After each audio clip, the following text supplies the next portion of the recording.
Hello and welcome back to another episode of Sam Smithy. Today we're going to be revisiting the railroad knife, except actually going to make it a little bit more functional. So what I have here is it's a piece of my, let me see if I can figure out where it fit. It's a piece of my train track anvil right here is what I got. And the plan is to use this better, more high quality steel, forge weld it on top of this train track spike, and the railroad spike, and then use this as the cutting edge, which is a higher carbon steel that can hold a better edge as compared to the more mild steel body of the railroad spike. So, hoping this will work out. I haven't really experimented with forge welding too much, but let's give it a shot, and hopefully I can etch it in some ferric chloride and see if it makes a little difference in the pattern. But today is a day of experimenting. Also, I got a respirator now because it turns out that the insulation in my forge actually causes cancer because it's ceramic wool, and the fibers can get airborne when the propane jet hits them, and it kind of works like asbestos. So yeah, good thing I've been using that for about a year now, so oh well. Of course, wearing this respirator is going to get a little annoying, but it's a little less annoying than lung cancer. Luckily, I got something called Satinite in the mail that should arrive here pretty soon. And it's basically a coating you can put around ceramic wool like that and keeps the fibers from getting airborne. So hopefully that'll make it a little bit more safe.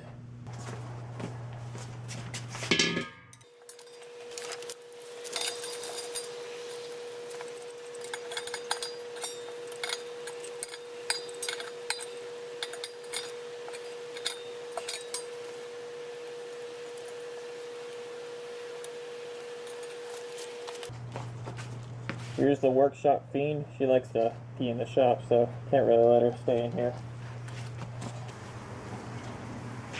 Here she goes again. It's less than ideal, but it looks like we're just going to have to rely on the windows for ventilation.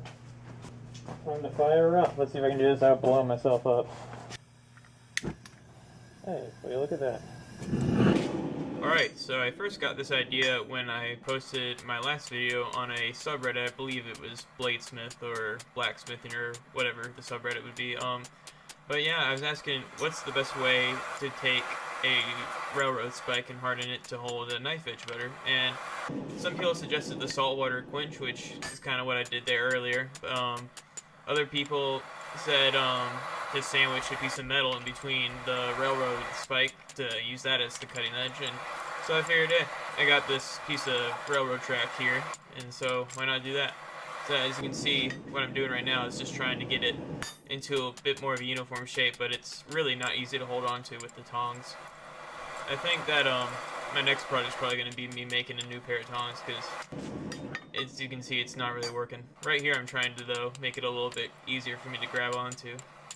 Not quite really working, though. Yeah.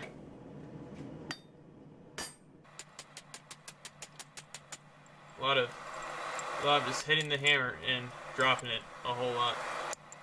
That's something that unfortunately happened a lot this day. Oh well.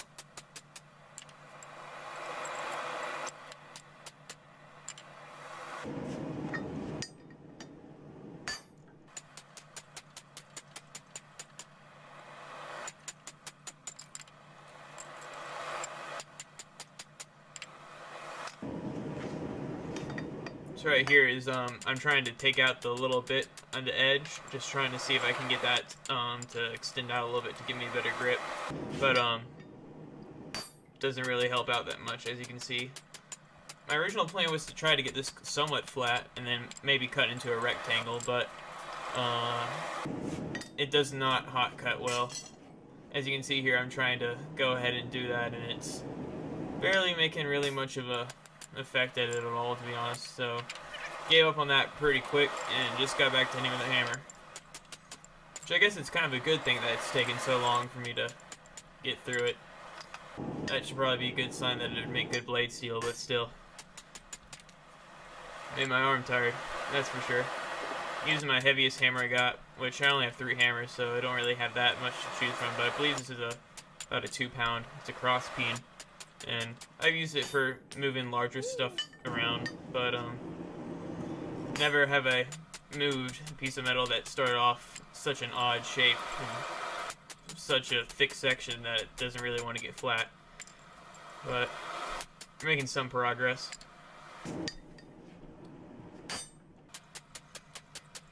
Funny enough, I didn't actually burn through as much propane as I thought I was going to that day. I just went to the store a couple days ago before this and bought a new tank. Well, not a new tank, I had it refilled, but I was expecting to burn through much more, which luckily I didn't. Which I guess you can kind of thank the KO for that. This stuff's a great insulator, even if it does cause cancer. Boy, does it keep the heat in real nice.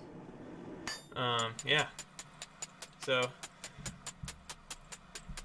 I'm hoping that the stuff that I ordered previously is going to arrive in the mail pretty soon. The Satinite. It's like a little clay mixture. It's a little slurry. You mix it with water, you paint it on the inside, and then you just heat up the forge after it dries to cure it. And theoretically, it should make a coating that's relatively stable compared to the ceramic fibers, but we'll see. I've been breathing in this stuff for about a year, though, and it probably isn't ideal, but hopefully I won't feel effects of that. And I doubt I will, just because I haven't used it that often. If I did this every day, I would be slightly more concerned, but the amount I used it, I think I should be okay. But I wouldn't want to do it any more than I had to, so hence the respirator on this video. Yeah. So right here is me just trying to draw out the kind of the thinner section, because I was thinking if I could get that bit out and flat, I could use that instead and just not have to worry about flattening out the thicker part. I'm gonna give up on this attempt here pretty soon though, because I'm finding that it's really not quite making too much of a difference, and might as well just flatten the whole thing. Like I said before, I haven't really forge welded that much. I've tried it once. I got a little bit of borax flux that I got from just a pharmacy in the laundry detergent aisle, but it works pretty okay. My first time I had a little bit of delamination, but I think I can solve that if I clean off the surfaces with a little bit of a grinder first before I try to pound them together. Worst comes to worst, if this doesn't stick, I can just take the piece of train track and make its own little knife out of it, because by the end of this I'll have a little bit of a billet that's a little bit more usable, and if it doesn't stick, or if it starts to delaminate, I can just use it for a separate project and figure something else out to do with the railroad spikes. Alright, so here is me trying to hot cut it again. I was thinking that it's taking so long, maybe I could just get it a little section off, but just like the first time, this steel just not want to give at all. I'm not quite sure what railroad tracks are made out of, but I knew they're made out of higher quality steel than the spikes, because they would have to be, in order to resist wear and tear from the tracks and the wheels moving on the tracks. But boy, this stuff's pretty crazy. I'm thinking it's probably tool steel, just because that would make the most sense for a train track. High carbon steel, like 1095, would be a little too brittle to have a train going over. I feel like that might be a little bit of an issue.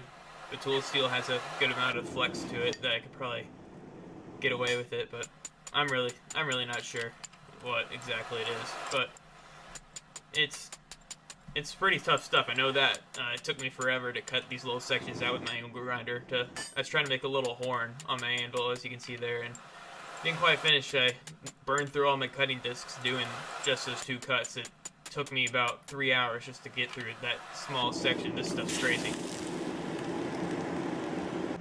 Alright, so it's been about a solid hour of me moving metal. And this is about the progress I made. As you can tell, this is not easy stuff to move. But I've gone ahead and tried heat treating it just to see how it goes. So this is an unheat treated piece of railroad track. It's already pretty okay. The file doesn't really bite into it that much. But with this heat treated bit, as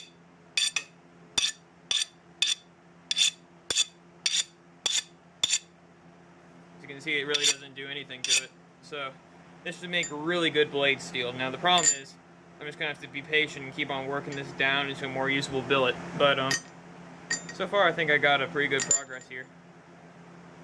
Alright, well stay tuned, because there's a lot more work to be done here. Oh my gosh, it's taking forever.